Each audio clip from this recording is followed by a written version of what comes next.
Understanding the phrase, project an image, a guide for English learners. Hello, everyone. Today, we're going to explore an interesting English phrase, project an image.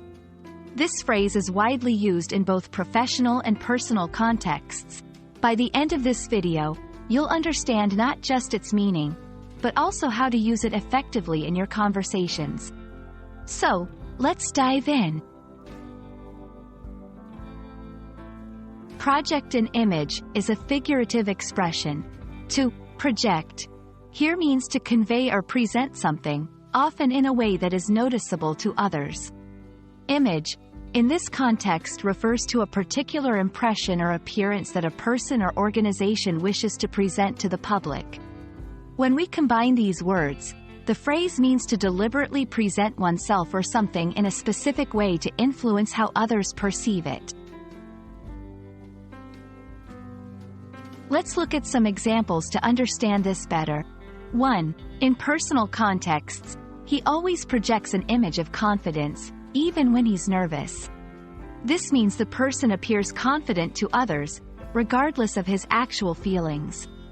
2. In professional settings, the company projects an image of environmental responsibility. Here, the company is actively presenting itself as environmentally friendly. A common mistake learners make is taking project an image too literally. Remember, it's not about physical projection like a film projector. It's about conveying a certain persona or impression. Also, it's usually about a consistent or deliberate effort, not a one-time action. Be clear on context. Is the phrase being used to describe an individual, a group, or an organization? Understand the implication. Often, project an image suggests a careful, sometimes even manipulative effort to shape public perception. Use it in varied situations.